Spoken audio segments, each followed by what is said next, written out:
These new works of art that look like windows now cover the outside of the historic Richardson-Kennedy house on Church Street. But the future of this mansion that's now more than 150 years old looks uncertain. An artist who has done these beautiful, lovely, I have people looking out the windows where there haven't been people looking out the windows in I don't know how many years, to bring some life back to this property and to show that there is still an interest in it.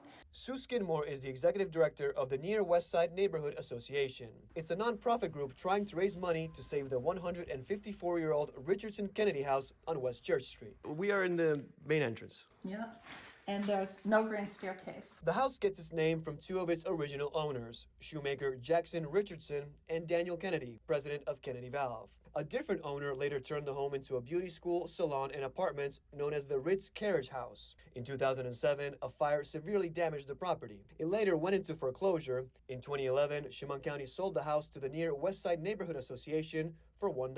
We received a grant through New York State. It's an environmental protection fund. It was $350,000 and we put in $150,000, so that just put a new roof on it.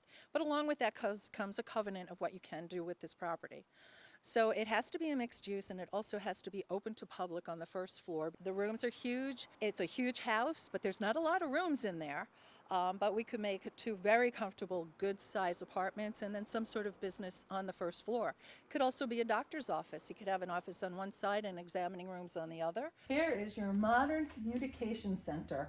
An estimated price tag for restoration? Asked me a couple years ago, I would have said $1 million to $2 million.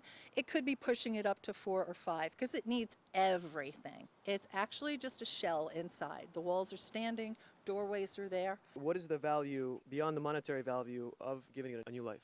You know, historic in Elmira is really local history. And when we lose our history, we lose kind of ourselves. It's part of our culture and our heritage. And we are going to work ourselves to go forward, whether we do the work or we get the plans and the funding and pass it on to the next owner. But this building is still alive. To watch the full tour of the interior of the house and for our full unedited interview with Sue Skidmore, we posted it on our website. That's mytwintears.com.